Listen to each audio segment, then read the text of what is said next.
I'm starting to think the AWA wasn't as good as everybody said it was. I'm John Ritlin with a retro review of AWA WrestleRock 1986. This did not include the WrestleRock Rumble. Yes, the one where Nick Bockwinkel and even Vern Gagne did rapping. Check it out on YouTube. I'm sure there's a link up there somewhere, but oh boy. This event was not good. Now, it wasn't as bad as Super Clash 4. Yes, I retro reviewed that last month, and my God, that one, really aged me. That made me, even the most jaded wrestling fan, think, things could always be worse. And AWA still had some pretty good talent at this point, and even throughout the years actually did feature some good talent and featured some talent that went on to do bigger and better things in WWE and NWA Jim Crockett Promotions. And they did have some good matches, but my God, you're watching this. This was a nearly 4-hour show. And it was a lot like the NWA Crockett Cup in 1986, where there were some good matches, but it did not need to be nearly as long as it was. And Vern Gagne was in the second match from the top. Also, they cut out the Buddy Rose and Doug Summers versus Midnight Rockers tag match, but they kept Vern Gagne versus remember Adnan, General Adnan, him. It was before he was General Adnan, when he was just Sheik Adnan Casey. Yeah, the show wasn't very good, so I'm going to try to get through as much of this as quickly as I can. It was in the Metrodome, not the Metronome, though I felt the Metronome was near.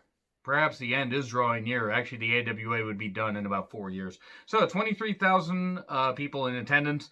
Here's the problem, though. They didn't funnel them into the on-camera seating very well. So anytime they did a wide shot, obviously the upper bowl, like the nosebleeds, would not have anybody in them. You can't sell out a 60,000 or 65,000 seat stadium. And 23,000 is still respectable. But honestly, the AWA was fucking dying at this point. They just weren't able to put anything good together. Because anybody that they got, any kind of mainstream publicity with would just leave. Hanning, Scott Hall, so many others. So, you had Gary Michael Capetta, the world's most dangerous ring announcer, and it was nice to hear him, on this show, and then he would go to Jim Crockett Promotions soon after this, and then be in WCW for a number of years. We had Brad Reagans versus Boris Zukov. This was it was boring. It was boring. I'm sorry. This match bored me. I don't mind mat wrestling. I don't mind old school wrestling, but just this was very much a territorial, pair of guys, even though Boris Zukov had worked in a number of places. Brad Reagans was mainly known for being in the AWA, even though I'm sure he worked other places. But yeah, he had a power slam variation for 3. Cool, whatever. Let's move on. Oh boy, a Midgets match. Look, there's some good midget wrestling here, but there's been good midget wrestling throughout the years, but boy, Little Mr. T, no, I'm not kidding, that's actually what they called him, and Cowboy Lang versus Lord Littlebrook and Little Tokyo. I believe Little Tokyo was on Super Clash 4 card. I didn't bother to look that up because mainly I didn't want to, give myself any kind of bad memories from that show because I already have plenty of them, but this went over 10 minutes, and you had some rowboat comedy where they did like the wishbone thing with the legs, and even the ref got involved. And there was something called the scissor roll for 3. Gross. So, moving on from that, by the way, Little Mr. T and Cowboy Lang actually won this. Colonel Debeers versus Wahoo Mcdaniel. Plotting, slow, not that I expected all that much. This was one of the many matches that would employ the over-the-top rope rule. So it was a DQ win for Colonel Debeers. But then we get a brawl afterwards, and it wasn't very good. This was not a very good show. And you could actually hear a pin drop among most of the among most of the matches. Because even when the crowd popped, since the sound was always going up, it just wasn't, it wasn't firing. This wasn't firing at all. Now, there were some matches that were not that bad. But then you would have matches like the next one, Tiger Mask versus Buck Zumhoff. Rock and roll Buck Zumhoff. Buck Zumhoff, that piece of shit and everything, that actually assaulted some women, even one that was his daughter. He's in jail. And he should stay in jail for life for being that much of a piece of shit. And my God, good Lord, Buck was terrible. Fucking terrible. He also had a giant boombox with him that I'm sure shattered the eardrums of him and anybody near him because he had it playing. It was ridiculous. Tiger Mask does do a dive outside and hits the somersault kick off top for 3. Thank fucking God that's over. And then Barry Windham and Mike Rotundo, not Rotunda, cut a promo. I'm just going to call him Rotunda, not necessarily known for his promos. Barry was fine here, but it wasn't bad by both. So, Windham and Rotundo versus the Fabulous Ones, Stan Lane and Steve Keirn. It was better than the last few matches were. That doesn't mean it was great, but it at least featured some good talent here. And Barry got a double axe handle and ended up pinning Stan Lane 1, 2, 3. This match went almost 15 minutes. And that being said, yes, there were some rest holds, there were some, slow spots, but it wasn't bad. It wasn't great, but it wasn't bad. Maybe I'm just, giving a bit of a pass to it because it had some pretty good talent in it. And then we had Giant Baba versus Bulldog Bob Brown. Whew! Baba's a legend in wrestling, not just Japanese wrestling, but wrestling in general. And he gave a lot of Americans their shot in all Japan. Gave them a really, really big break in Japan. Stan Hansen in particular talked about Baba in glowing terms. If you've ever read his book. And I only read it once. Somebody let me borrow it. It was a number of years ago. Pretty good book. And you can see why. Because Hansen was good to Baba. Baba was good to Hansen. Baba won with a giant boot. This match went about 8 minutes and felt like it went about 4 years. That's because Baba had been wrestling so goddamn long. By this point, he was an attraction, and he just couldn't do all that much. He just couldn't do that much. And then the Harley Race promo. He wants to get back to being in the world title contention. Former NWA champion versus former AWA champion Rick Martel. And what was a pretty good match. Yes, there were some rest holds, but you know what? It was Harley Race, who at this point was well past his prime. He'd only wrestle for a few more years. And yes, Martel was one of those guys that I felt always should have always been better than he actually was. And I'm talking about where he was featured. He was very, very good in the ring. He was good on promos. But after his 19-month run with the AWA Championship, when he lost it to Stan Hansen at the end of '85, he would then leave the AWA and go to WWF, which that's what it was at the time, and team up with Tom Zenk and actually make Tom Zenk tolerable. That's, an achievement in itself. And I mean, as a wrestler, I know that Tom Zenk passed away a number of years ago, and I'm not knocking the person, I'm just talking as a wrestler. Tom Zenk was kind of bland. He wasn't horrible in the ring, but he was just kind of bland. So, they just waved off the no DQ, over-the-top no DQ rule, or, over-the-top rope forward DQ thing. Because either Race would propel himself over or they would both propel themselves over. And we get a double count out and the crowd booed. The crowd booed heavily. The crowd was not happy with some of this match or some of this show. They were happy seeing some women. Sherry Martel, Luna Vachon, Joyce Grable, Kat LaRue, Rose Devine, Taylor Thomas, Misty Blue Sims, Despina Matangas. I'm sorry if I mispronounce any of these names. Debbie Combs, related to Cora Combs, I imagine. And Candy Divine, 10-woman battle royal. And I feel bad for saying this because there was some good talent in there, mainly Luna and Sherry. And, Joyce wasn't bad, but it's just at this point there were a lot more women that were just featured there as attractions. Sherry and Luna were probably the two best workers out of them. And at least Sherry won. She celebrated with Buddy Rose and Doug Summers, who she was managing. And she got a $50,000 check. Sure, I want to believe that Vern paid anybody besides himself $50,000 for this show. I doubt it. I don't know how payoffs were done and everything. I'm just a wrestling fan. I'm just guessing here, but I cannot imagine that anybody got near $50,000 for this. And I know Sherry didn't, but it's an old territory thing that they did with that. With the old, win battle royal, win a giant check. So hopefully Sherry at least got something. At least something decent. So, we get Sergeant Slaughter versus Kamala. It's the AWA America's Championship. I assume like their Intercontinental Championship. My knowledge of the AWA as far as like going back into its legacy is somewhat limited, so I apologize for not knowing how all their championships work. But oh boy, you have Skandar Akbar interfering because he's on Kamala's side, because of course he fucking is. And it's a DQ win for Sarge.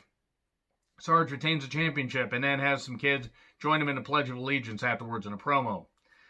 Does it seem like I don't care about this pay-per-view? Because I really fucking don't. Like, it just, oh, good God. I mean, at this Slaughter, this was during when Slaughter had his deal with G.I. Joe and Vince McMahon wanted a piece of it. And Slaughter's like, no, I got this. You don't need that. Which he didn't. Vince was just getting greedy. But yeah, Kamala is when he still has legs under him. But anyway, Scott Hall and Kurt Hennig versus the Long Riders. It's Scott and Bill Irwin. This is one of Scott's last big matches because he would die of like a brain tumor, brain cancer, like a year later. Really, really, really tragic. He was like 35 years old. And Bill Irwin, you know, he was known as a good journeyman. And it was weird seeing Scott Hall with the Tom Selleck hair and Kurt Hennig as a babyface. It's just weird. I mean, I know Kurt, you know, beat Nick Bockwinkel like once they super clash about a year later and won the AWA World Championship and then lost it to Lawler when he went to be Mr. Perfect in WWF, which it was what it was at the time. I know it's WWE now, but, you know.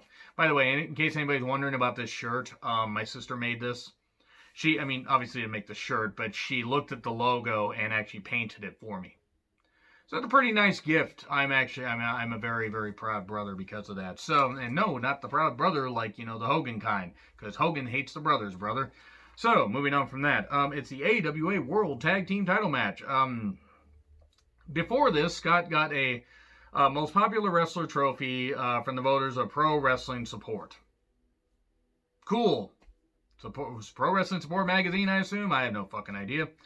This match was not good. This match also was about 13 minutes. There was a drop kick off the ropes, and Hennig pinned, I believe he pinned Bill for 3. Then we get a brawl afterwards with a boot, a loaded boot. Hooray!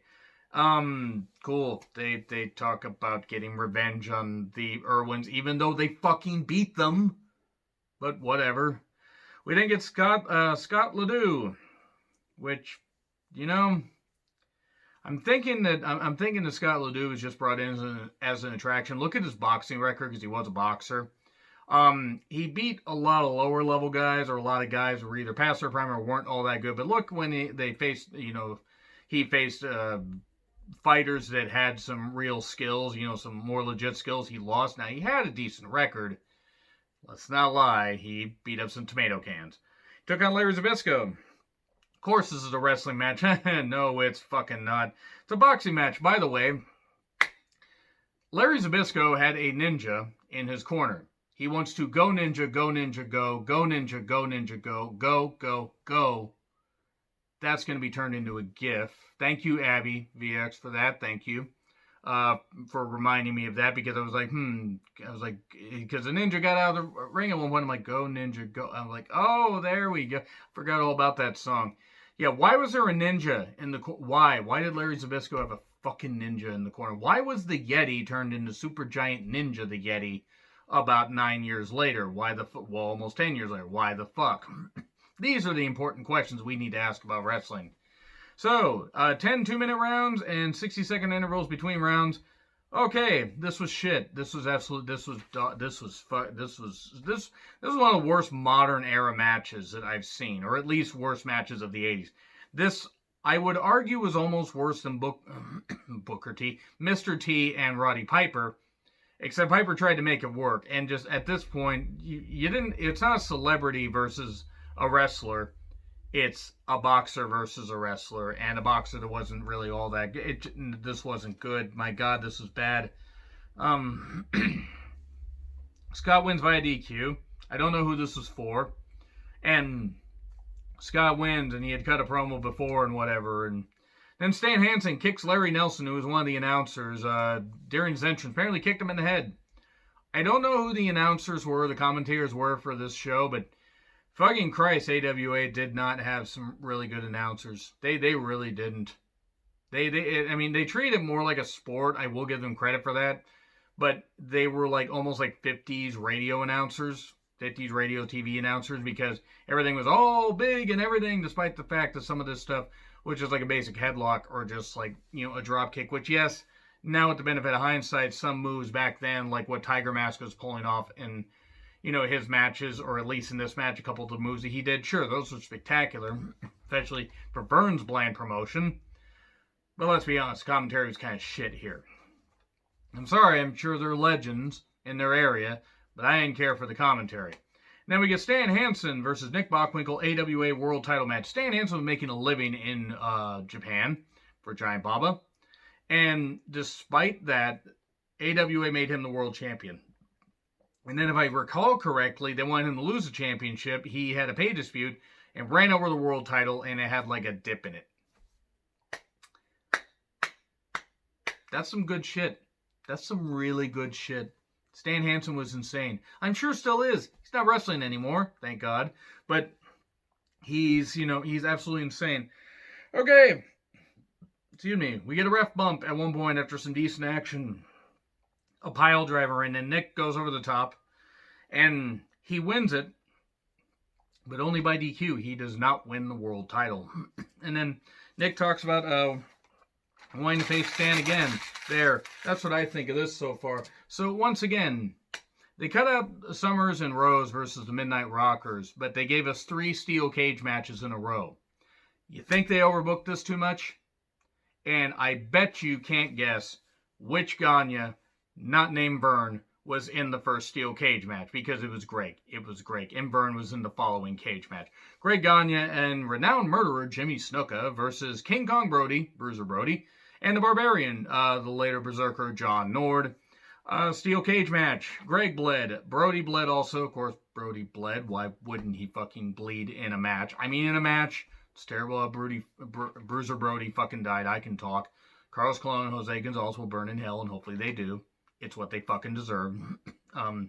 Carlos should have never been inducted in the Hall of Fame for that. So, this is also not very good. This went on seemingly forever, even though a lot of the matches, I think, only went maybe 13 to 15 minutes at the most, but it just felt like so many of these matches dragged on forever. There are a lot of matches now on modern shows that do drag on forever, but at least at times, like, in New Japan or other places, or even like, some stuff in All Japan in the 90s or even the 2000s, you can understand why these matches went on that long. Like the All Japan Tag League that they do, you can understand why those matches would go on a while. Any match on here did not deserve to go past 10 minutes, even with the star power. Snuka ends up pinning the Barbarian. The stipulation was that then Vern Gagne would get to face Sheik Adnan El Casey. Vern Gagne, who had retired in 1981, is second from the top in a match in a steel cage at 60 years old. I don't know who the fuck was clamoring for this, but whoever fucking was, they were fucking wrong to do it. Now, Vern Gagne may be a legend in Minnesota wrestling and all over American wrestling. He, no doubt, deserves to be mentioned in, among the greats of professional wrestling, especially for being pioneers as far as television and stuff like that. No doubt. He shouldn't have been fucking wrestling in the 80s at all. No fucking way. And this wasn't good. Yes, it was a gimmick match. It was like a manager against a retired wrestler, and I get it, but just the Sheik bled, of course he did, and an inside cradle of all moves. Most devastating maneuvers, surprise roll-up, inside cradle, 1, 2, 3. And then Vern says this is his last match. I think it was his last match, but I don't recall how many more he had. So, then we get the Road Warriors versus Hayes and Garvin, steel cage match. Essentially, the Road Warriors just beating the shit out of Hayes and Garvin. Hayes did bleed. There was a little bit, I'm just crumpling this shit up. The Hayes and Garvin did try to, beat up the Road Warriors a bit. There was a brass knuckle spot. And in the end, the Road Warriors won. And then that's it. Smash cut. 3 hours and 41 minutes of my life that I wasted watching this show. But you know what? It is what it is. You actually could cut out the entrances. Honestly, you cut out the entrances. And you cut out the, the endings of the match, or at least like the ones that don't include the promos, and not miss shit. You probably could save like 40 minutes off of this show.